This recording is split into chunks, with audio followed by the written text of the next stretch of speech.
Geography में आज हम एक कदम और आगे बढ़ेंगे और हमने अब तक सॉलिड वेस्ट मैनेजमेंट रूल्स अच्छे से डिस्कस किए।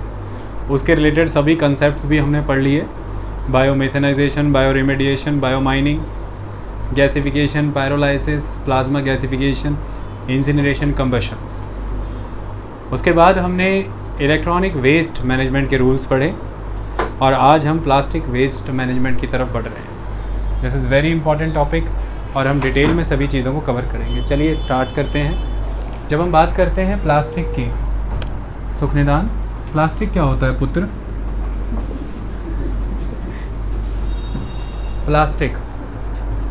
प्लास्टिक के बारे में ये कहा जाता है कि ये एक तरह का पॉलीमर होता है। अगर आपसे पूछा जाए कि पॉलीमर किसे कहा जाता है, तो पॉलीमर मनप्रीत एक तरह का लॉन्ग चेन मॉलिक्यूलर स्ट्रक्चर,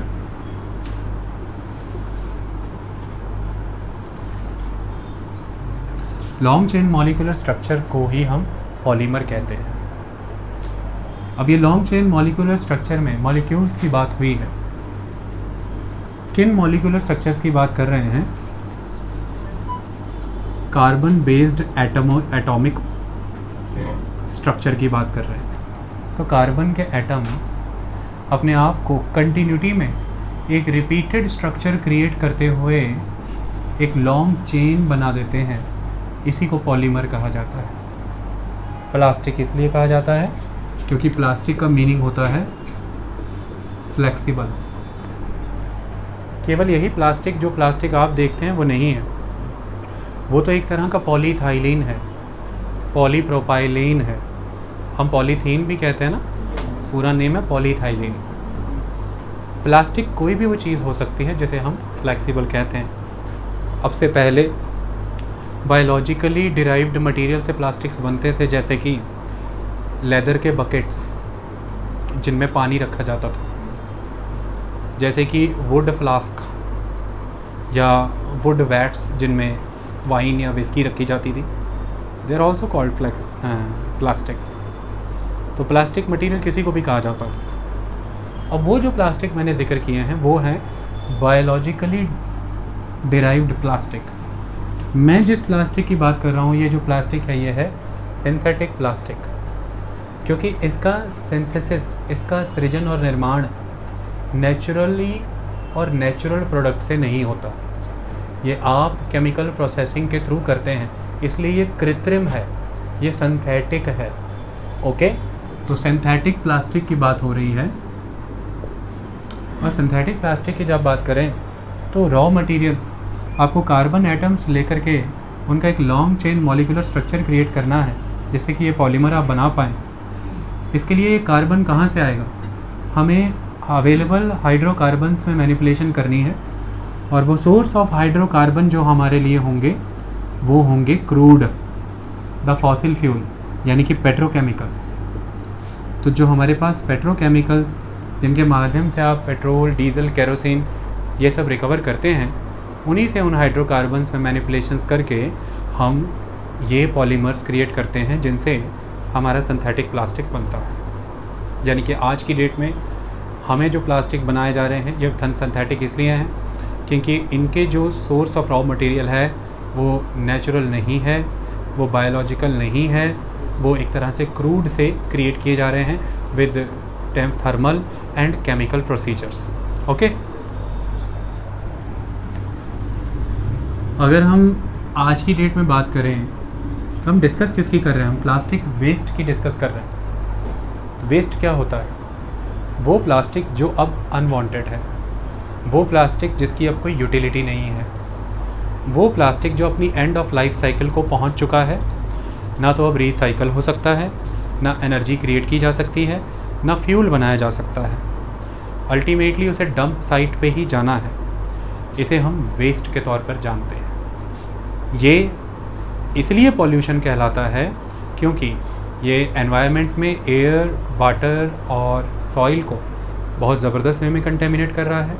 ये बायोटिक लाइफ फॉर्म्स को, चाहे वो लैंड पे रहने वाली टेरेस्ट्रियल हैं, चाहे वो मरीन लाइफ, एक्वा लाइफ है, उनको बहुत ज़बरदस्त वे में हार्म कर रहा है और ये ह्यूमन को बहुत स्ट्रांगली हार्म कर रहा है। तो इसका एनवायरनमेंट पे, बायोलॉजिकल लाइफ फॉर्म्स पे एंड ह्यूमन के ऊपर एक नेगेटिव इम्पैक्ट है, इसलिए ये कंटेमिनेंट है, इसलिए ये पॉल्यूशन है। ओके, ये सारा हम डिस्कस करेंगे कि कैसे है।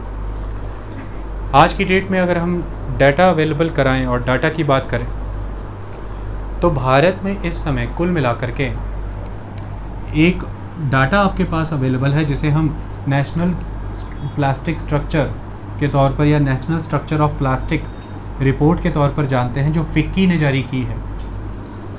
फिक्की के द्वारा, ये एक इंडस्ट्रियल चैम्बर बॉडी है, फिक्की के द्वारा जारी इस नेशनल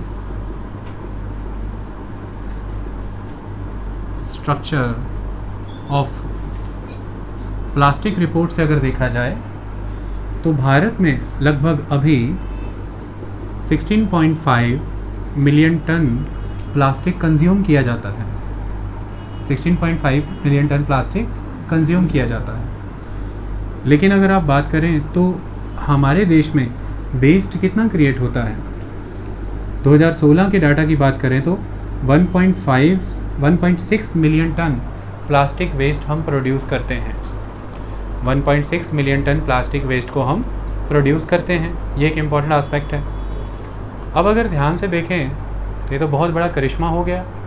16.5 मिलियन टन हम कंज्यूम कर रहे हैं और सिर्फ 1.6 मिलियन टन हम एज अ वेस्ट प्रोड्यूस कर रहे हैं, यानी कि ये इन दोनों ही फिगर्स में डाटा लॉस है बहुत ज़बरदस्त। और ये डाटा लॉस कहाँ है? 2016 के प्लास्टिक मैनेजमेंट रूल्स के according ministry of environment, forest and climate change central pollution control board को ये मैंडेट देती है, क्योंकि central pollution control board ministry of environment, forest and climate change के अंडर ही आता है।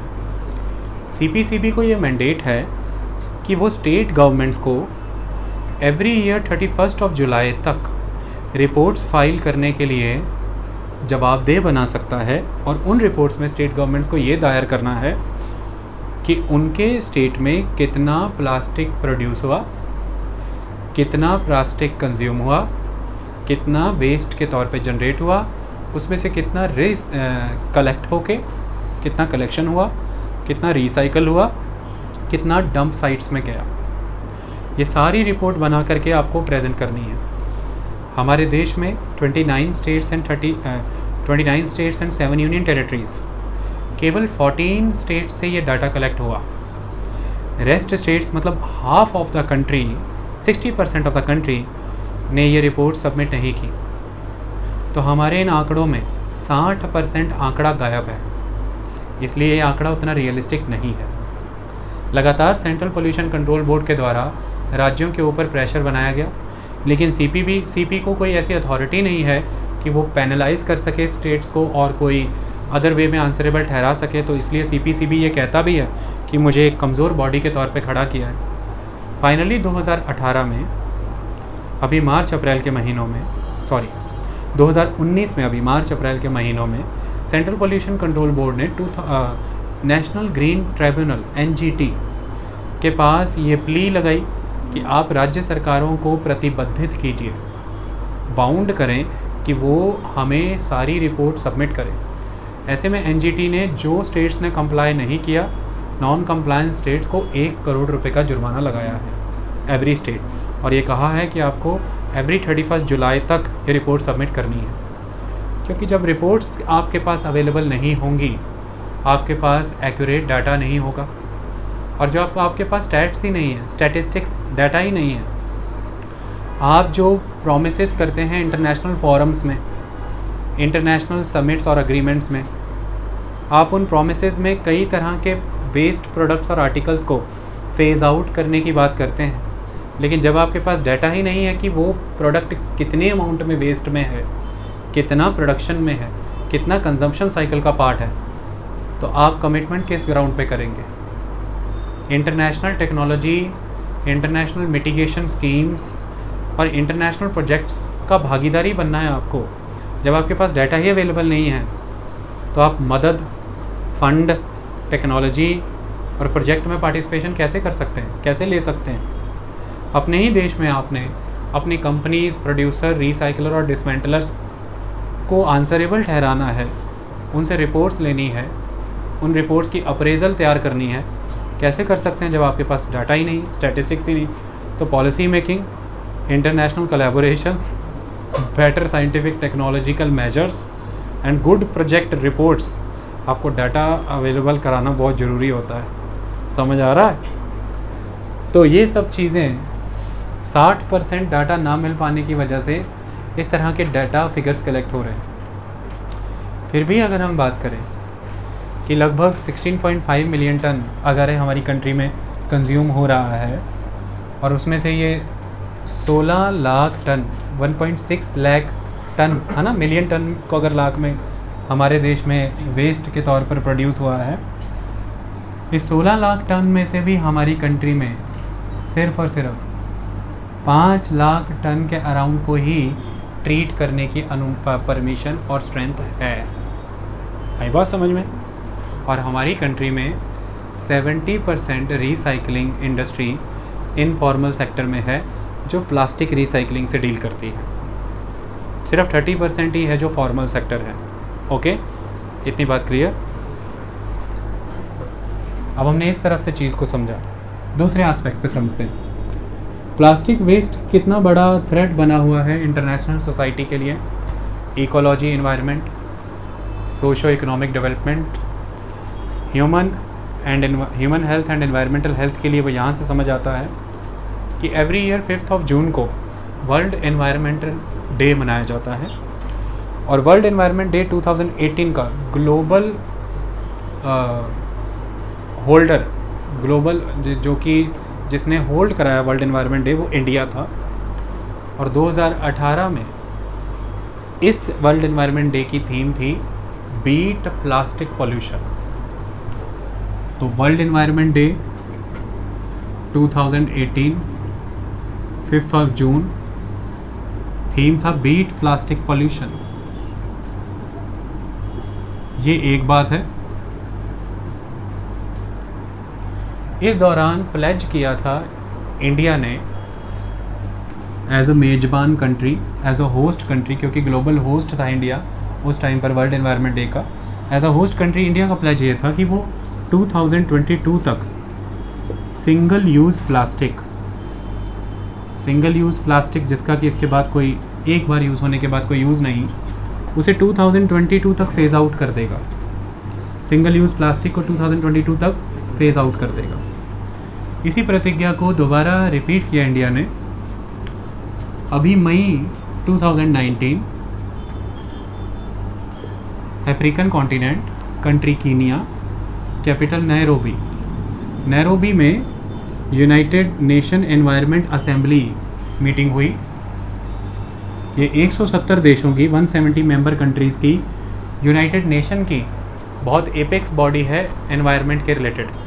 इस यूनाइटेड नेशन एनवायरनमेंट असेंबली में इंडिया ने अपनी कमिटमेंट को रिपीट किया कि वो 2022 तक सिंगल यूज़ प्लास्टिक को फेज आउट कर देगा।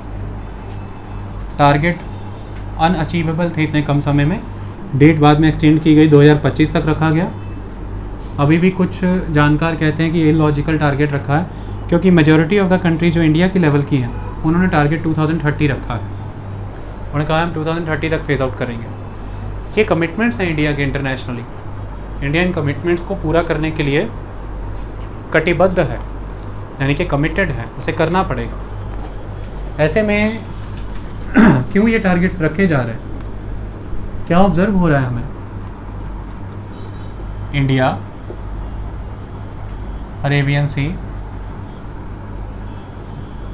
Arabian Peninsula, Africa, Mediterranean Sea, Europe, Atlantic Ocean, North America, South America, Pacific Ocean, California से मैक्सिको के बीच में आपको एक फ्लोटिंग आइलैंड नज़र आएगा पूरे वर्ल्ड में। नॉर्थ पैसिफिक ओशन में between the California and the Mexico you will see a floating island, और उसे क्या कहा गया है? द ग्रेट पैसिफिक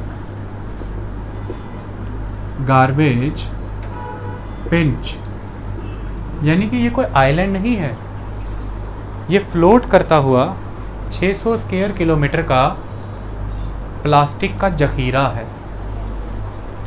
ये फ्लोट करता हुआ 600 स्क्वायर किलोमीटर का एक प्लास्टिक का जखीरा है, एक हब है, जो कि ग्रीनलैंड जैसे कंट्री के साइज से भी बड़ा है। अगर हम आइलैंड्स की बात करें तो ग्रीनलैंड इज द बिगेस्ट, उससे बड़ा है ये, जो बहुत तेजी से बढ़ रहा है। ये 2020 से 22 तक कम से कम 800 से 850 स्क्वायर किलोमीटर के दायरे में आएगा। ऐसा लगता है जैसे जमीन की सतह पे एक उड़न तश्तरी तैर रही है, जिसके नीचे सनलाइट का पेनिट्रेशन नहीं होगा, जिसके नीचे temperature balance, salinity, pH level of the water, nutrition की अपलिफ्टमेंट, वाटर की मूवमेंट सब ऑब्स्ट्रक्टेड होगा। इस 600 स्क्वायर किलोमीटर दायरे में मरीन लाइफ का क्या होगा सोच लेना। ये पहला थ्रेट है जिसे हम नंगी आंखों से देख सकते हैं। यूट्यूब पे जाके इसकी पिक्चर निकाल के देखना। और हैरान क्यों होते हो? जिस तरह से डंप बना रहे हो सरफेस पे, कल को पूरे सरफेस पे होंगे ही डंप, उन पे घास लगा के नई कॉलोनियाँ और नई कंट्रीज बनेंगी। मतलब 5000 6000 मीटर ऊंची दुनिया। गर्मियाँ कभी आएंगी नहीं, हमेशा मौज लेना हाई एल्टीट्यूड एरिया में। यही होगा, ये जो 100 मीटर के डंप बना रहे हो, इन्हीं पे नई कॉलोनियाँ कटेंगी कल को और बैठोगे इन्हीं पे। ओके, तो ये एक इम्पॉर्टेंट है। इसको देख के दुनिया झन्ना सी गई कि ये क्या किया। पहली बात। दूसरी बात, एवरी ईयर 10 लाख सी बर्ड और 1 लाख सी मैमल प्लास्टिक पॉल्यूशन से मरीन एनवायरनमेंट में मर रहे हैं, डेथ को प्राप्त हो रहे हैं। एवरी ईयर 13 बिलियन टन के अराउंड प्लास्टिक समुद्रों में जा रहा है।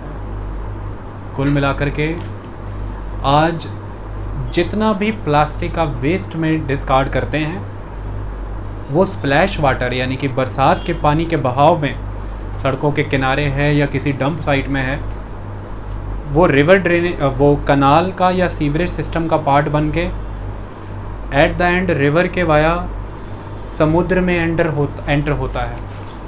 इसका पता आपको तब पता लगेगा अगर आप कभी किसी कोस्टल क्लीनिंग कैंपेन का पार्ट बनेंगे। आप देखेंगे कि 80% गार्बेज और ट्रैश का हिस्सा प्लास्टिक है। तो प्लास्टिक आज बड़े लेवल पर कंट्रीब्यूट कर रहा है मरीन पोल्यूशन में। वर्ल्ड इकोनॉमिक फोरम का एक डाटा आया है जो ये कहता है कि 2050 तक समुद्र में जितनी मछलियां हैं उससे 1.5 गुना प्लास्टिक होगी। आज हमारे दुनिया में कुछ वेल्स और कुछ फिश पाई गई जिनके पेट से आपको प्लास्टिक रिकवर हुई। कुछ ऐसी पाई गई जिनकी बॉडी प्लास्टिक से जकड़ी थी, उनके फिन्स वर्क नहीं कर पा रहे थे और वो स्विम नहीं कर पा रही थी। इस तरह के दृश्य हमें देखने को मिल रहे हैं तेज़ी से, क्योंकि प्लास्टिक जिसे आप 10 से 12 मिनट में डिस्कार्ड कर देते हैं, उसे ख़त्म होने में 500 से 600 साल लगते हैं नेचुरल अर्थ सिस्टम में। 600 ईयर्स तक वो ख़त्म नहीं होती। क्यों? वाई? वो जो मैंने बताया था कि long chain of molecular structure है जिसको मैंने पॉलीमर कहा था, वो जितना लॉन्ग चेन मॉलिक्यूलर स्ट्रक्चर होगा उतना ही प्लास्टिक अल्टीमेट होगी, क्योंकि प्लास्टिक जानी जाती है अपनी ड्यूरेबिलिटी के लिए। प्लास्टिक की यही ड्यूरेबिलिटी उसकी लाइफ को एक्सटेंड करती है। वो ड्यूरेबिलिटी जब आपके प्रोडक्ट के तौर पे यूज़ हो रही है तो बढ़िया, लेकिन जब आप उसे डिस्कार्ड करते हैं तो यही ड्यूरेबिलिटी उसे 500-600 साल तक जीवित रखती है। प्लास्टिक की फ्लेक्सिबिलिटी, प्लास्टिक की कॉस्ट इफेक्टिवनेस, प्लास्टिक की स्ट्रेंथ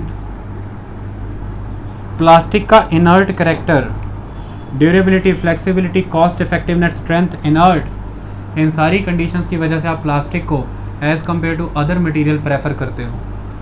प्लास्टिक की फ्लेक्सिबिलिटी है जो इसे बहुत अल्टीमेट पैकेजिंग मटेरियल का रूप देती है।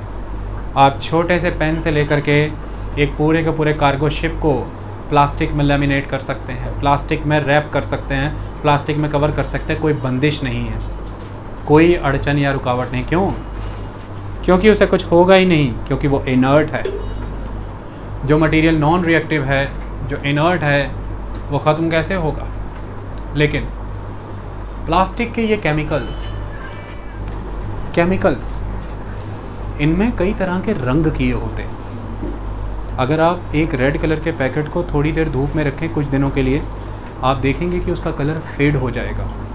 ये इस बात को प्रमाणित करता है कि इन कलर्स के वाया हैवी मेटल्स जैसे कि cadmium and lead oxide in packets के थ्रू रिलीज़ होते हैं। जब अल्ट्रावायलेट रेडिएशंस का एक्सपोज़र होता है, जब मॉइस्चर का और विंड का एक्सपोज़र होता है, जब टेम्परेचर एक्सपोज़र होता है, और यही हैवी मेटल्स सॉइल या फिर वाटर में खुल करके आपकी बॉडी में वाया फूड चेन आते हैं और फिर कई तरह के genetical disorders, hormonal imbalances and hormonal changes, कई तरह के हैवी मेटल एक्यूमुलेशन डिजीज़ेस यानी कि डेवलपमेंटल डिसऑर्डर्स होते हैं, लोकोमोटिव इश्यूज़ आ जाते हैं, मूवमेंट से related problem, nervous disorder issues create होते हैं, हार्ट, किडनी, लंग्स, इंटेस्टाइन्स का प्रॉब्लम क्रिएट होता है, और कई तो कार्सिनोजेनिक भी होते हैं। तो ये सारी प्रॉब्लम्स आपको फेस करनी पड़ती हैं।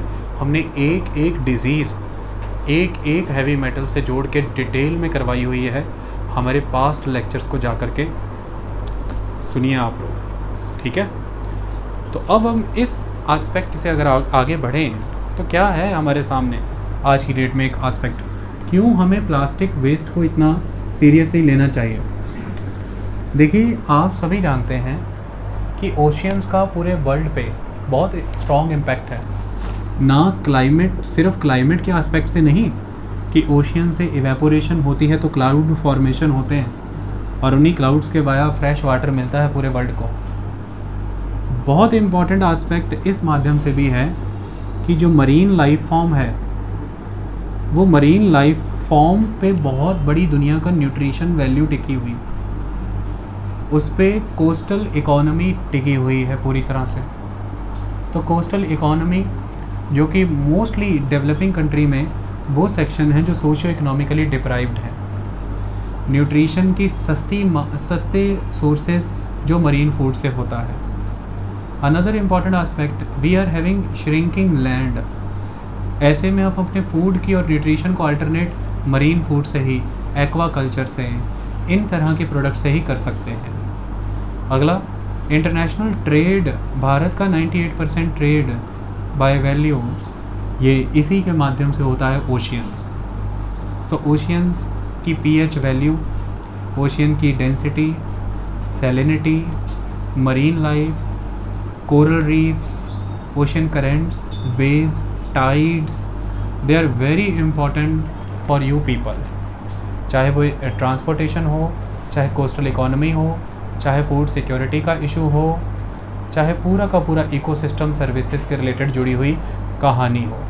अगर उसकी एसिडिटी में, टेम्परेचर में, उसके न्यूट्रिशन साइकिल्स में, मरीन लाइफ फॉर्म में किसी तरह के भी परिवर्तन हुए, पूरा जलवायु परिवर्तन प्रभावित होगा उससे, क्योंकि oceans are the biggest carbon sink, जिसके तहत जहाँ वहाँ पर फाइटोप्लैंक्टन्स और जू प्लैंक्टन्स, तो they are a very good carbon sink. Ocean आपकी कार्बन को सिंक करता है। और अगर इस तरह के इस तरह के केमिकल मटेरियल्स जाकर के उसमें घुलेंगे, ये लाइफ फॉर्म्स अफेक्ट हो जाएंगी। आपका कार्बन सिंक मैकेनिज्म डिसरप्ट होगा, इवेपोरेशन डिसरप्ट होगा, क्लाउड फॉर्मेशन डिसरप्ट होंगे, रेनफॉल पैटर्न डिसरप्ट होगा, और भारत जैसी कंट्री जो कि पूरी तरह से मानसून पे निर्भर है, ये चरमरा जाएगी, ख़त्म हो जाएगी। ऐसा ही पूरे विश्व के साथ होगा। टेम्परेचर वेरिएशंस या तो हरिकेन, टाइफून और साइक्लोन जैसे इवेंट्स को या बढ़ा देंगे, या फिर जितने भी नॉर्मल वाटर करंट मूवमेंट्स हैं जिनके वाया न्यूट्रिशन रिडिस्ट्रीब्यूट होता है, टेम्परेचर रिडिस्ट्रीब्यूट होता है ओशियन में, सैलिनिटी डिस्ट्रीब्यूशन होता है, ये साइकिल्स डिसरप्ट होंगे।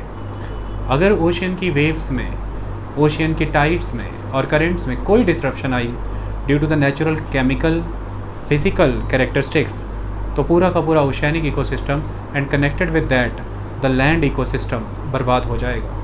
इसलिए हमें प्लास्टिक मिनेस को कवर अप करना है। ठीक इसी तरह से मैंने अभी बताया सॉइल इज़ वेरी इंपॉर्टेंट। अगर उसमें इतने बड़ी मात्रा में हैवी मेटल्स आकर के एक्यूमुलेट होंगे, उसके अलावा टॉक्सिक मटेरियल्स जो कि प्लास्टिक के धीरे धीरे डाइल्यूट होने से कवर करते हैं उस सॉइल और वाटर को, वो कहीं ना कहीं उस सॉइल या वाटर के माध्यम से या तो माइक्रो ऑर्गेनिज्म, लाइफ फॉर्म्स या फिर फाइटो यानी कि पेड़ पौधों, फसलों में आएंगे और वो बायो एक्यूमुलेशन के थ्रू आपकी बॉडी का पार्ट बनेंगे, फूड चेन का पार्ट बनेंगे, जिससे आपको नुकसान होगा। और सबसे इम्पॉर्टेंट एस्पेक्ट, प्लास्टिक जब एक बार ज़मीन पे एक्यूमुलेट हो जाती है तो वो माइक्रो ऑर्गेनिजम्स को न्यूट्रिशन अचीव होने नहीं देती। वो जितना भी न्यूट्रिशन साइकिल रहता है सॉइल का, उसे डिसरप्ट करती है। वो बैरियर की तरह वर्क करती है, बड़े एनिमल्स के माउथ को क्लॉग करती है और छोटे एनिमल्स के न्यूट्रिशन साइकिल को डिसरप्ट करती है। सॉइल में घुल जाने के बाद सॉइल की परमेबिलिटी को ख़त्म कर देती है, वाटर मूवमेंट को डिसरप्ट करती है। इनफिल्ट्रेशन ऑफ द वाटर ना हो जाने की वजह से, वाटर साइकिल डिसरप्ट होने से आपके ग्राउंड वाटर एक्विफर्स रिचार्ज नहीं हो पाते हैं, वाटर की शॉर्टेज होनी शुरू हो जाती है। जिस भी जगह पर सॉइल में आपको प्लास्टिक दमन मिलेगी, वहाँ पर माइक्रोबियल एक्टिविटी ना होने की वजह से न्यूट्रिशन की रिसाइकलिंग नहीं होती from the lower soil to the upper और अपर टू द लोअर। और इसकी वजह से जब माइक्रोब्स ही नहीं है, डिकम्पोजिशन ही नहीं है, ह्यूमस कंटेंट वहाँ पे नहीं रहेगा, तो वहाँ पर आप वेजिटेटिव ग्रोथ नहीं देखते, वहाँ पे ग्रासेस और अदर वेजिटेशन ख़त्म हो जाती हैं, तो वेजिटेटिव ग्रोथ का डिसरप्शन होता है। सीधे सीधे इस प्लास्टिक को as a food product confuse करके एनिमल्स स्वेल कर लेते हैं, और जब वो इसे स्वेलो करते हैं, खाते हैं, ये उनकी बॉडी में जा कर के एक्यूमुलेट होती है और उनके गलों को क्लॉग करती है, चोक करती है, वो मृत्यु को प्राप्त होते हैं, क्योंकि ये बायोडिग्रेडेबल प्रोडक्ट नहीं है। इसे आप अपने मेटाबॉलिज्म एक्टिविटी के वाया डिकम्पोज नहीं कर सकते, इसलिए बैक्टीरियाज फेल हैं इन्हें डिकम्पोज करने में, क्योंकि plastics are not biologically degradable materials. ये ख़त्म नहीं होते, ये अंडर द टेम्परेचर, प्रेशर और इंटेंस केमिकल कंडीशंस ही अपनी फॉर्म चेंज करते हैं। But microbes and the micro organisms can not change their physical chemical properties, so that's why they persist for 500, 600 or 1000 years from the date of the inception. Okay, so these are the things. There will be vegetative loss, there will be microbial loss, there will be fertility loss in the soil, there will be accumulation of heavy metals in the water, in the soil, there will be ultimate emissions of the greenhouse gases when we burn the plastics, because the basic constituent of the plastic is the atomic structure of the carbons derived from the manipulated hydrocarbon of the petrochemicals. So ultimately, whenever you are going to burn the plastic, you are going to incinerate it, you are going to combust it in the incineration plant, you are contributing the toxic gases to the environment and you are contaminating the upper air system of the globe. So आप बहुत सारी green house gases को emit करते हैं और already global warming एक बहुत बड़ा मेनेस है, आप ये जानते हैं। तो कुल मिलाकर के ये सारी प्रक्रियाओं को समझते हुए इस पर चर्चा होनी अनिवार्य है। अब अगर हम इस पर चर्चा करते हैं तो ब्यूटीफुल वे यही बनता है कि हम इसको डिस्कस करने के लिए 2016 सॉलिड वेस्ट मैनेजमेंट रूल्स के अकॉर्डिंग ही चलें, तब जा कर के हमें प्रोसेस समझ आएगा। अगर हम 2016 सॉलिड वेस्ट मैनेजमेंट रूल्स की बात करें तो सबसे पहला रूल हमें ये समझाता है कि आज दिन तक हमारे पास 1986 के एनवायरनमेंट प्रोटेक्शन एक्ट के तहत 2011 के plastic waste management and handling rules available थे। उनमें हमने अमेंडमेंट्स करके 2016 प्लास्टिक वेस्ट मैनेजमेंट रूल्स लेकर के आए। इन रूल्स में जो नई बात है वो ये है कि अब तक रूरल एरियाज़ इसमें कवर्ड नहीं होते थे, लेकिन आज अगर आप रूरल एरियाज़ में जाएं आपको प्लास्टिक लिटर्ड मिलेगा हर जगह पर, और जो वहाँ पर डंप के ढेर पहले बायोलॉजिकल मटेरियल के जैसे कि काऊ डंग से या फिर क्रॉप्स के रेजिडुअल्स इकट्ठे मिलते थे, ये सारी जैसे जिन्हें रूढ़ी कहा जाता था गांव में, आज वहाँ पर बड़े लेवल पर आपको प्लास्टिक पैकेट दफन मिलेंगे। ये सारी चीज़ों को देखते हुए 2016 के रूल्स के तहत अब विलेज एरियाज़ कवर कर लिए गए हैं और इन विलेज एरियाज़ में plastic production, consumption, waste collection, segregation, recycling and dump, इन सारी चीज़ों के ऊपर जांच रिपोर्ट तैयार करने का काम, निगरानी का काम, सर्वेलेंस का काम ऑथराइज बॉडी के तौर पे हमने ग्राम पंचायत को माना है। ग्राम पंचायत के एम्बिट में 2016 के रूल्स विलेज एरिया तक एक्सटेंड कर दिए गए हैं, इस बात का आपको ख्याल रखना है। दूसरा रूल जो आपके लिए बनाया गया है वो ये है, आज की डेट में प्लास्टिक का मीनेस एग्जिस्ट करने का कारण ये है कि इसके जितनी inert character, durability, strength, flexibility and cost effective option अगर हमारे पास अवेलेबल हों, हम नेचुरली प्लास्टिक को छोड़ दें, लेकिन ये अवेलेबल नहीं है। जो ऑप्शंस हमारे पास अवेलेबल हैं they are very costly, like the cotton packings, cotton cloth packings, like the jute packings, flax material packings, residual waste material packings, they are costly. अब अल्टीमेटली अगर वो सस्ती हैं तो ड्यूरेबिलिटी उनमें नहीं होती। जूट का पैकेट आप लीजिए, हैंडल टूट जाते हैं 2 सेकंड में, लेकिन अगर आपको उसकी ड्यूरेबिलिटी चाहिए तो आपको पैसा खर्चना होगा।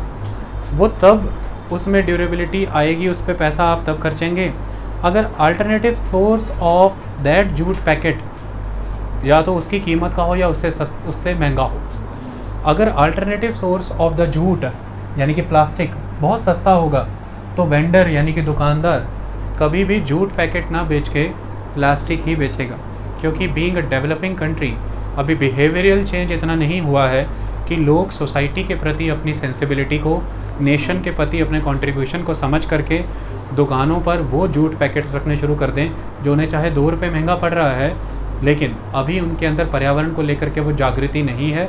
अभी उनके लिए अपना रोज़गार, अपना पोषण ज़्यादा महत्व रखता है, जबकि वो ये नहीं जानते हैं कि एनवायरनमेंट इज़ इम्पॉर्टेंट। ऐसे में आपने क्या किया है, आपने ये तय कर लिया है कि अब तक देश में 40 माइक्रोन का जो पैकेट प्लास्टिक पैकिंग अलाउ थी, अब आज से वो 50 माइक्रोन हो जाएगी। रीज़न ये है कि जब ये फिगर 20 माइक्रोन्स थी तब जो पैकेट की कॉस्ट थी वो 50 पैसा हुआ करती थी, लेकिन जैसे ही ये 40 माइक्रोन्स हुई पैकेट की कॉस्ट 2 रुपीज़ हो गई।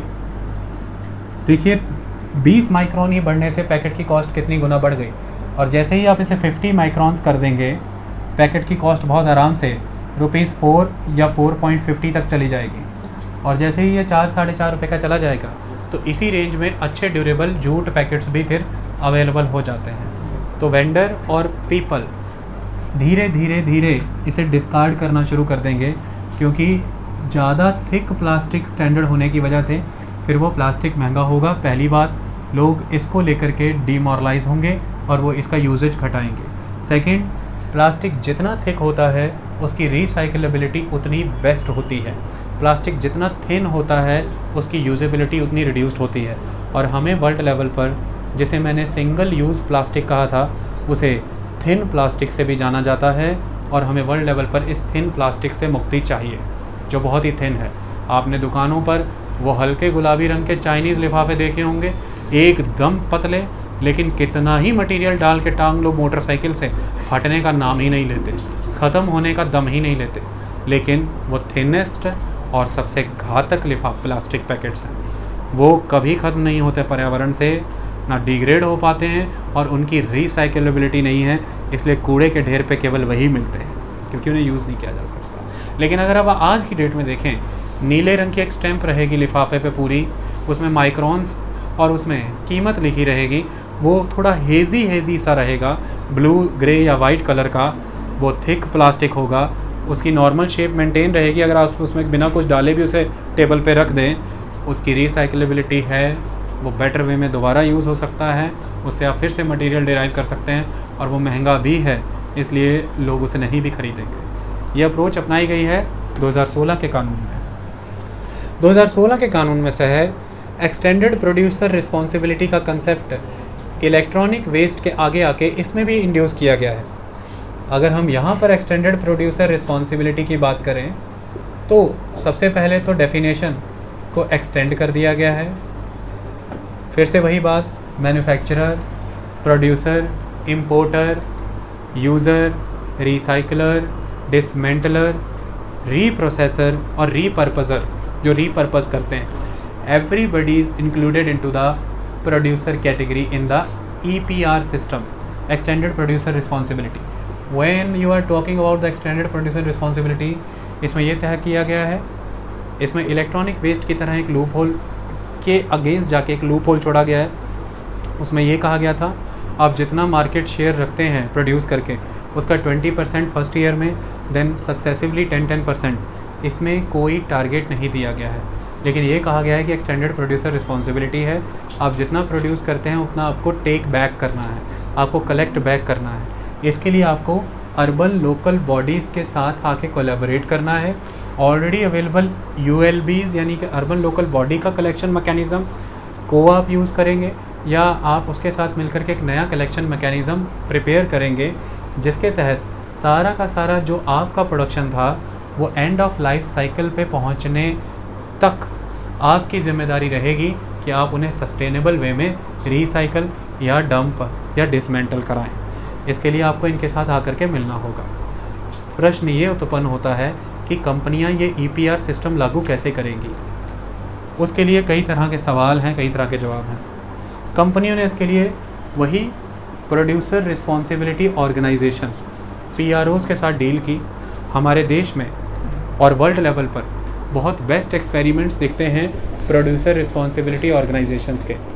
प्रोड्यूसर रिस्पॉन्सिबिलिटी ऑर्गेनाइजेशंस जो इंडिया में काम कर रही हैं, उन्हें लंबे समय के अच्छी एक्सपर्टीज़ और एक्सपीरियंस अवेलेबल है, जिसके तहत वो क्या करते हैं। सपोज़ कीजिए एक प्रोड्यूसर रिस्पॉन्सिबिलिटी ऑर्गेनाइजेशन है और एक मैं प्लास्टिक मैन्युफैक्चरर हूँ। मैं उसके साथ डील करूँगा। क्यों डील करनी पड़ेगी मुझे? क्योंकि मुझे एक्सटेंडेड प्रोड्यूसर रिस्पॉन्सिबिलिटी ऑथराइजेशन लेनी है, और वो ऑथराइजेशन मुझे मिलेगी सेंट्रल पोल्यूशन कंट्रोल बोर्ड के तरफ से। सेंट्रल पोल्यूशन कंट्रोल बोर्ड वो ऑथराइजेशन मुझे जब देगा, मैं अपने आप को CPCB के अंडर रजिस्टर कराऊंगा। अगर मैं एक या दो से ज़्यादा राज्यों में ऑपरेट करता हूँ भारत में, दो या दो से ज़्यादा स्टेट्स में, तो मैं सेंट्रल पोल्यूशन कंट्रोल बोर्ड के अंदर नेशनल रजिस्टर सिस्टम के अंदर नेशनल रजिस्ट्री कराऊंगा। और अगर मैं एक से दो राज्यों के भीतर ही केवल काम करता हूँ, मेरी एक्टिविटी पैन इंडिया नहीं है, तो मैं स्टेट पोल्यूशन कंट्रोल बोर्ड या फिर pollution control committee PCCs, state pollution control board या पोल्यूशन कंट्रोल कमेटीज़ के अंदर स्टेट रजिस्ट्री में रजिस्टर कराऊंगा। ये रजिस्ट्री मुझे अपने इस एक्ट के, इस लॉ के एग्जीक्यूटिव होते ही 6 महीने के अंदर अंदर करानी ज़रूरी है। और हर साल जब मैं 1 साल की परफॉर्मेंस रिपोर्ट सबमिट करूंगा तो मेरी रजिस्ट्री रिन्यू हुआ करेगी, और इसी के तहत मैं वर्क किया करूंगा। और उस प्रपोज़ल को हर साल रिन्यू कराने के लिए मुझे उस साल का अपना कलेक्शन और चैनलाइजेशन रिपोर्ट सबमिट करनी पड़ेगी, जिसके तहत मेरा EPR रिव्यू हुआ करेगा। इसके तहत अब ये कंपनीज़ ने PRO ऑर्गेनाइजेशन से बात की है। PRO ऑर्गेनाइजेशंस को ये फंड देंगी। PRO ऑर्गेनाइजेशंस क्या करेंगे? ऑलरेडी हमारी कंट्री में बहुत से रैग पिकर्स, वेस्ट पिकर्स, कबाड़ी और रद्दी वाले अवेलेबल हैं। PRO ऑर्गेनाइजेशन सिंपली उनसे डील करेंगी। उन रैग पिकर्स और उन वेस्ट पिकर्स को आज की डेट में कुछ PRO ऑर्गेनाइजेशंस ने बहुत बेस्ट वे में ऑर्गेनाइज़ कर लिया है। जैसे इन PRO ऑर्गेनाइजेशंस ने अपने एरियाज़ डिवाइड किए। जैसे एक जालंधर सिटी है, जालंधर सिटी के एरियाज़ को जोन में डिवाइड करके हर एरिया में जितने भी वेस्ट, रैग और कूड़े वाले या कबाड़ी वाले, रद्दी वाले हैं, उनको आइडेंटिफाई किया और उनको अपने लेवल पर सोशल आइडेंटिफिकेशन कार्ड इशू करके दिए। सोशल आइडेंटिफिकेशन कार्ड के साथ साथ उनके एड्रेस को रजिस्टर किया अपने पास, उन्हें उनके पर्टिकुलर्स को मेंटेन किया, जो भी उनकी डिटेल्स हैं सारी, उन्हें अपने लेवल पर स्किल्स इम्पार्ट किए कि कैसे सेग्रीगेशन करना है, उन्हें अपने लेवल पर सेफ्टी गियर्स प्रोवाइड किए कि क्या क्या मास्क, क्या फिर ग्लव्स और किस तरह के मटेरियल पहन कर के आपने ये सब करना है।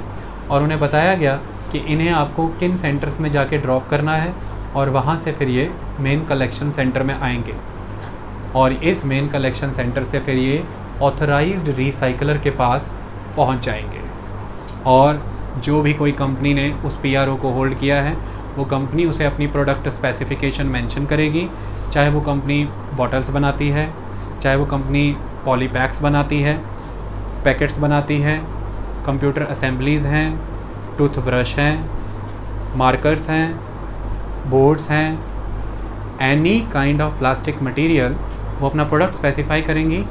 ये पीआरओ कंपनी एक प्रोड्यूसर के लिए नहीं, ये मल्टीपल प्रोड्यूसर्स के लिए काम कर रही है।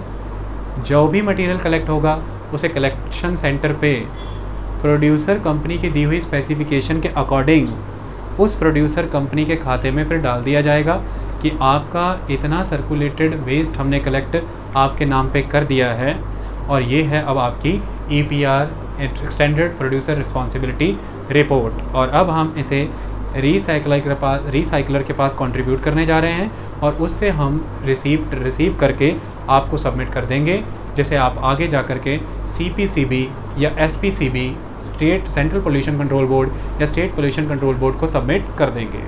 ये सारे प्रोसेस के वाया ये काम चलेगा। लेकिन अगर हम यहाँ पर ध्यान से देखें, ये एक बहुत बड़ा नेटवर्क है। यहाँ पर हमारी कंट्री की प्रोड्यूसर रिस्पॉन्सिबिलिटी ऑर्गेनाइजेशंस की ये रिक्वेस्ट है और ये कहना है कि हमारी कंट्री में एक चीज़ लैक कर रही है, वो ये है कि एक्सटेंडेड प्रोड्यूसर रिस्पॉन्सिबिलिटी बहुत देर से आया फिनोमेना है। इसकी वजह से प्रोड्यूसर अपनी ज़िम्मेदारी को अभी भी नहीं समझ रहा है। लेकिन अगर EPR सिस्टम के तहत प्रोड्यूसर ये मान ले कि अब ये एक रियलिटी है, तो वो हम जैसी PROs के साथ बहुत ही लॉन्ग टर्म कॉन्ट्रैक्ट एग्रीमेंट्स करेगा। उन लॉन्ग टर्म कॉन्ट्रैक्ट एग्रीमेंट्स की वजह से हमें बेनिफिट ये होगा कि अगर हम अपने इनिशियल ईयर्स का अर्निंग इस इन्वेस्टमेंट में भी लगा देते हैं कि हम local vendors, local rag pickers, local waste pickers को ID cards, skills, safety gears, collection centre establish करना, लोकल फिर सेंट्रल कलेक्शन सेंटर, ये सारी चीज़ों में अगर हम एक इंफ्रास्ट्रक्चरल डेवलपमेंट इन्वेस्टमेंट करते भी हैं तो हमें ये अश्योरिटी रहे कि पहले 2 साल का कमाई अगर हमने यहाँ लगाई है तो अगले 5 साल की कमाई से अब हम मुनाफा कमाएंगे। लेकिन पहले 2 साल में हम ये सारी मेहनत करें, तीसरे साल में कॉन्ट्रैक्ट हमसे छिन जाए या फिर EPR सिस्टम लागू ही ना हो प्रॉपर, सरकार कानून बदल दे, प्रोड्यूसर अपना मन चुरा ले, फिर तो हम इस तरह की इन्वेस्टमेंट करने से बिल्कुल बचेंगे। और जब तक इस कंट्री में जहाँ पे 70% वेस्ट इनफॉर्मल सेक्टर के थ्रू रिसाइकल कराने के लिए भेजा जाता है, जब तक इस इनफॉर्मल सेक्टर को प्राइवेट प्लेयर आगे आकर के फॉर्मलाइज नहीं करेगा, तब तक इस देश में सोल्यूशन होने से रहा। सरकारें कभी भी उस इनफॉर्मल सेक्टर को फॉर्मलाइज नहीं करा पाएंगी। ये तो हमें प्राइवेट प्लेयर्स को एक्सटेंडेड प्रोड्यूसर रिस्पॉन्सिबिलिटी मैकेनिज़्म के तहत अर्बन लोकल बॉडीज़ के साथ ला के खड़ा करना होगा कि वो उस एक्सटेंडेड प्रोड्यूसर रिस्पॉन्सिबिलिटी के तहत ही इन प्रोड्यूसर रिस्पॉन्सिबिलिटी ऑर्गेनाइजेशन के वाया ऑलरेडी रैग पिकर और वेस्ट पिकर्स के सोशल आइडेंटिटी कार्ड्स, उनके पर्टिकुलर्स, उनकी डिटेल्स, उनके एड्रेसेस, उनके स्किल्स, उनकी सिक्योरिटी सेफ्टी को धीरे धीरे अगर मैनेज करेंगे तो वो फिर एक फॉर्मल सेक्टर का पार्ट बनेंगे, तो कल को उन्हें अर्बन लोकल बॉडी के साथ लाके खड़ा कर दिया जाएगा। ऑलरेडी ये चीज़ अगर एग्जिस्ट कर रही है देश में, तो इन PROs का कहना है कि इंडिया जैसी कंट्री में कभी भी हमें टॉप बॉटम अप्रोच नहीं अपनानी चाहिए कि हम ऑल इन ऑल एक नया मैकेनिज़्म एग्जीक्यूट करें जिसमें पुराने रैग पिकर्स और वेस्ट पिकर को हमें रिप्लेस करना हो, उनकी नॉलेज, उनकी एक्सपर्टीज़ और उनके एम्प्लॉयमेंट को हमें हार्म करना हो। जब वो हमारे पास अवेलेबल हैं तो इतनी सी ही बात है कि बस उन्हें स्टैंडर्डाइज़ करना है, उन्हें चैनलाइज़ करना है और उन्हें ऑर्गेनाइज़ करना है। ये हम कर लेंगे। आप हमसे करार करिए कि जो शुरुआती पैसा आपके द्वारा जो दिया जाएगा वो हम इसमें लगाएंगे, हम आपसे कुछ नहीं कहते, लेकिन आप फिर लंबे समय तक हमारे से करार करेंगे कि बाद के सालों की कमाइयाँ, बाद के ईयर्स के आगे आने वाले ईयर्स की इनकम्स हमारी होंगी। ये तभी पॉसिबल होगा। ये एक सोल्यूशन है। अगला सोल्यूशन एक्सटेंडेड प्रोड्यूसर रिस्पॉन्सिबिलिटी में स्विट्ज़रलैंड का मॉडल है। अब आज हमारे देश में ये हो रहा है कि एक पॉलीथीन मेकर है, बिल्कुल उसका राइवल भी उसी की तरह की पॉलीथीन, वही कंटेंट, स्ट्रक्चर, फॉर्मेशन, मटेरियल सब वही है। Then how can you identify? There will be problem of identification. अब ये प्रोड्यूसर रिस्पॉन्सिबिलिटी के अंडर ये कंपनी A किसी PRO को हायर करके कलेक्शन के नाम पर किसी दूसरे का मटेरियल तो नहीं कलेक्ट कराती रहेगी, इससे तो इसी के सर पे सारा बोझ पड़ रहा है। सेकंड, ये ए और बी दोनों तो ऑर्गेनाइज सेक्टर के थे, लाइसेंस्ड थे और ऑथोराइज्ड थे। थोड़ी देर के लिए इमेजिन करिए कि हमारी कंट्री में innumerable illegal plastic polythene maker exist कर रहे हैं। इनके द्वारा भी सेम वही नेचर, वही कंटेंट, वही प्रॉपर्टीज़ के पैकेट्स बनाए जाते हैं। वो जब मार्केट में आएंगे तो ये प्रोड्यूसर रिस्पॉन्सिबिलिटी ऑर्गेनाइजेशन EPR यानी कि एक्सटेंडेड प्रोड्यूसर रिस्पॉन्सिबिलिटी के तहत जो पैसा मिला है किसी कंपनी ए या बी से, उसके कंपनी के पैसे से किसी अनऑर्गेनाइज या इनफॉर्मल या इलीगल इंडस्ट्री का जो वेस्ट है वो थोड़ी ना कलेक्ट कराते रहेंगे। क्योंकि इनका दावा ये है सरकारों को कि आपने एक्सटेंडेड प्रोड्यूसर रिस्पॉन्सिबिलिटी लॉन्च कर दी, पहले जितने इलीगल प्लास्टिक मेकर हैं उन्हें बंद तो कराते आप, उन्हें आपने बंद नहीं कराया। हम मान लीजिए 10 टन कंट्रीब्यूट कर रहे हैं तो 20-30 टन वो भी कंट्रीब्यूट कर रहे हैं, टोटल 50 टन हुआ। 50 टन को कलेक्ट करने 5 लोगों को आना बनता था लॉजिकली, कलेक्ट करने 2 आ रहे हैं। ऐसे तो फिर हमारी प्रॉफिटेबिलिटी हार्म हो जाएगी, हम तो PROs को पैसा दे दे करके बर्बाद हो जाएंगे। तो आप कहाँ से दावा करते हो कि ये ईज़ ऑफ डूइंग बिजनेस है? फिर this is not ease of doing business, this is not fair competitive ground and this is not fair policy. First of all, it is the responsibility of the government that they should strictly implement the rules to make them abide the laws of the nation जो illegally production कर रहे हैं। और नहीं अगर आप कर पा रहे हो तो शट डाउन देम, आप उन्हें बंद करिए ताकि एक कंपटीशन फेयर हो। इससे आपको भी ये फ़ायदा होगा, आपके पास एक्चुअल डाटा कलेक्ट होगा कि कितना प्लास्टिक एक्चुअली में प्रोड्यूस हो रहा है, कितना प्रोडक्शन के सर्कल में आने के बाद मार्केट में घूम रहा है, कितना एक्चुअल में कंज्यूम हो रहा है और फिर कितना वेस्ट प्रोड्यूस हो रहा है। क्योंकि वो नॉन रिपोर्टिंग फर्म्स के वाया जो प्लास्टिक प्रोडक्ट प्रोड्यूस किया जा रहा है, वो तो सभी डॉक्यूमेंट्स में फिर नॉन रिपोर्टेड रहेगा। क्योंकि स्टेट पोल्यूशन कंट्रोल बोर्ड के वाया भी या पोल्यूशन कंट्रोल कमेटी के वाया जो प्लास्टिक प्रोडक्शन डाटा कलेक्ट किया जाएगा वो तो रिकॉग्नाइज्ड फर्म के ही द्वारा रिपोर्ट फाइल की जाएगी, उसी के बेसिस पे डाटा एनालिसिस आएगा। लेकिन 4 कंपनियां रजिस्टर्ड हैं, 40 अनरजिस्टर्ड हैं, वो भी तो प्लास्टिक प्रोडक्ट बना करके घुसेड़ रही हैं बाज़ार में, उनको क्यों नहीं पकड़ते?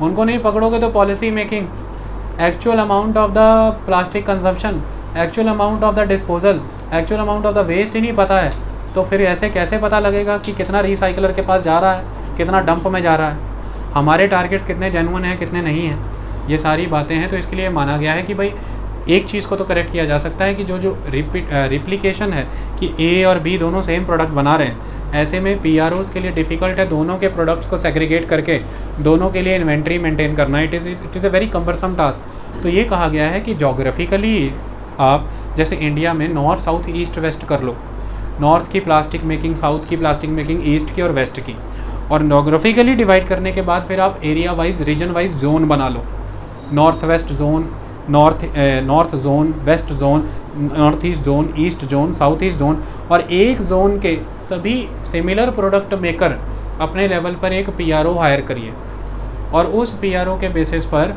आप लोग अपने लिए इकट्ठे ही कलेक्ट कराने का काम करिए उस पूरे ही रीजन में। ये कंपनी स्पेसिफिक कलेक्शन नहीं होगा, ये रीजन स्पेसिफिक कलेक्शन होगा। इसमें इम्पोर्टेंस कंपनी नहीं है, जोन की है, और इस जोन से कितना कलेक्ट हो रहा है ये इम्पॉर्टेंट है। और ऐसे में किसका कितना कलेक्ट हुआ ये डिसाइड कर लिया जाएगा कि किसने कितना प्रोड्यूस किया। जैसे हम कलेक्ट करके लाएंगे 1000 टन और वो होगा प्लास्टिक पैकेट, और आप 10 कंपनियां हो और आप प्लास्टिक बनाते हो, आपकी प्रोडक्शन इन्वेंट्री से आप देख लेना कि हमने जो 1000 टन बनाया है, एक ने 200 टन प्रोड्यूस किया था, एक ने 300, एक से 100 टन, तो 100 टन वाला 100 टन का पैसा भर दे, 300 टन वाला 300 टन का भर दे, 200 टन वाला 200 टन का भर दे। हमने आपको 1000 टन कलेक्ट करके दे दिया है और आप लोग अपने लेवल पे जितना जितना आपने प्रोड्यूस किया उतना उतना आप भर दीजिए। तो जोन वाइज हम ऐसा कर लेते हैं। कंप्यूटर असेंबली वाले भी ऐसा कर लें, प्लास्टिक पैकेट्स वाले भी ऐसा कर लें, टूथपेस्ट मेकर्स भी ऐसा कर लें, टूथब्रश मेकर्स भी कर लें। तो we can arrange you like that. जितने भी ब्रश बनाने वाली फैक्ट्रियाँ हैं, चाहे वो सिवाका का है, चाहे वो कॉलगेट का है, सब आप बस अपने आप को एक बॉडी में कन्वर्ट करो कि ब्रश बनाते हो आप, और फिर उसमें भी आप अपने आप को ये देखो कि आप वेस्ट जोन की हो, और वो वेस्ट जोन के अंदर हमारा टारगेट ब्रश कलेक्ट करना है, और उसमें देख लिया जाएगा कि आपकी फैक्ट्री से कितना प्रोडक्शन था और उतना आपका टारगेट हमने फिर अचीव माना टोटल कलेक्शन में से। लेकिन ये फिर वही बात कि सारी चीज़ें कि जो इलीगल वर्क कर रहे हैं ना उनको बंद करना ज़रूरी है। इलीगल वर्क करने वाले जब भी बंद नहीं होंगे तो तब तक काम खराब हो जाएगा। ओके, तो EPR एक्सटेंडेड प्रोड्यूसर रिस्पॉन्सिबिलिटी क्रांति ला सकती है। एक्सटेंडेड प्रोड्यूसर रिस्पॉन्सिबिलिटी का सिद्धांत आज वर्ल्ड लेवल पे 3 ग्राउंड्स पे बहुत स्ट्रॉन्ग माना गया है। इसका सबसे पहला कंट्रीब्यूशन तो मेरे बच्चों एनवायरमेंटल है। अगर आपसे कोई पूछे कि why do we need extended producer responsibility, because there is environmental role to play by the producers. क्यों है एनवायरमेंटल रोल? कि वेस्ट कलेक्ट करा करके उसे रिसाइकलर तक भेजना और साइंटिफिक मैनर में डंप साइट्स तक भेजना, ये एक बहुत बड़ी एनवायरमेंटल सर्विस है, पहला रोल। दूसरा, एक्सटेंडेड प्रोड्यूसर रिस्पॉन्सिबिलिटी प्रोड्यूसर के एंड पे ये रोल भी प्ले कर रही है एनवायरनमेंट में कि जितना ज़्यादा रिसाइकलिंग मटेरियल बेस्ट वे में अवेलेबल होगा, एक तो इंसिनरेशन प्लांट में जाके हीट, इलेक्ट्रिसिटी और फ्यूल प्रॉपर बनेगा। तो जितने भी हम आज की डेट में नॉन रिन्यूएबल सोर्सेज पे प्रेशर डाल रहे हैं for the purpose of heat, electricity, fuel, वो रिड्यूस करेंगे। माइनिंग, डिफॉरेस्टेशन, एक्सकवेशन रिड्यूस होगा, ये बेनिफिट होगा। और तीसरा इम्पॉर्टेंट आस्पेक्ट, हमारे पास alternative sources of new energies, new technologies, new methodologies जब आएंगे, हम बेटर वे में अपनी कंट्री के रिसोर्सेज को टैकल कर पाएंगे। ये है environmental service. Another one is the economic service. It is extended producer responsibility, जिसका टास्क है कि वो इकोनॉमिक सर्विस प्रोवाइड करें। मतलब अगर आप इस तरह से इन लोगों को बेटर वे में चैनलाइज कर लेंगे जो अब तक इनफॉर्मल सेक्टर में एग्जिस्ट करते हैं, उन्हें बेटर रेम्यूनरेशन मिलेंगे, उन्हें बेटर मुआवजा मिलेगा, बेटर रोज़गार, क्योंकि उनका रोज़गार भी फिर कन्फर्म हो जाएगा ना। रेगुलरली आप उनसे भी तो डील करेंगे ना कि तुझसे मैं 1 महीने का कॉन्ट्रैक्ट करता हूँ, जैसे 10 रद्दी वालों के ऊपर एक बड़ा रद्दी वाला है कि तुझसे मैंने कॉन्ट्रैक्ट किया है और वो आगे कॉन्ट्रैक्ट करेगा कि मुझे लगातार निर्बाधित 25-50-100 दिन तक सप्लाई चाहिए तेरे से, तू मेरे को रोकेगा नहीं। इससे उनके रेम्यूनरेशन करेक्ट हो जाएंगे, रिसाइकलिंग इंडस्ट्री में रोज़गार उत्पन्न होगा, नया सप्लाई चेन मैनेजमेंट बनेगा, नए व्यवसाय की अपॉर्चुनिटीज़ आएंगी। सोशल इम्पैक्ट होता है इसका बहुत स्ट्रॉन्ग। आप उनको न्यू स्किल्स इम्पार्ट कर रहे हैं, आप उन्हें नए सेफ्टी गियर्स प्रोवाइड कर रहे हैं। जब आप उन्हें फॉर्मलाइज इकॉनमी में ले जाएंगे, उन्हें नई हेल्थ इंश्योरेंसेस मिलेंगी, उन्हें नए तरीके से क्रेडिट्स एजुकेशन सिस्टम का पार्ट बन जाएंगे। और इस तरह से जब वो मेन स्ट्रीम प्रोडक्शन मैकेनिज़्म का हिस्सा बनेंगे, उनके सामाजिक अधिकार उनको मिलेंगे। वो कंटेमिनेटेड एटमॉस्फेयर में वर्क नहीं करेंगे, वो हेल्थ हज़ार्ड प्रोन या हेल्थ पॉल्यूशन प्रोन बिहेवियर में वर्क नहीं करेंगे, उनकी ऑक्यूपेशनल सेफ्टीज़ इम्प्रूव हो जाएंगी। तो जो हमारा एक्सटेंडेड प्रोड्यूसर रिस्पॉन्सिबिलिटी रहता है, ये बहुत कॉम्प्रिहेंसिव आस्पेक्ट है और ये इन सारी चीज़ों को सेटिस्फाई करता है। इसे सिर्फ इसने नैरो सेंस में नहीं देखना कि वेस्ट कलेक्ट कर दिया और सब कुछ कर दिया। It is a very recognised phenomena at world level जो आज क्रियान्वित किया गया है। इसके बाद 2016 के रूल में एक कानून रखा गया कि जैसे ही ये प्रभावी हो जाता है 2016 का रूल, तो वैसे ही आपके ऊपर एक नियम लागू होगा कि आप मल्टी लेयर्ड पैकेट्स को पहले तो प्रोडक्शन प्रभावी होने पे ही बैन करेंगे, प्रोडक्शन तो नहीं बैन करेंगे। और 2018 तक जितने multi layer packet MLPs available हैं, इन सभी मल्टी लेयर्ड पैकेट्स को आप फेज आउट कर देंगे। मतलब भारत 2018 तक multi layer packet free country बनेगी, ऐसा टारगेट 2016 के रूल्स में रखा गया। मल्टी लेयर पैकेट कंट्रोवर्सी 2 साल चली। आज ये एक बहुत important economic, environmental and political issue है, जो मैं इसी पॉइंट के माध्यम से अब आपको समझा देता हूँ। समझिए क्या है ये।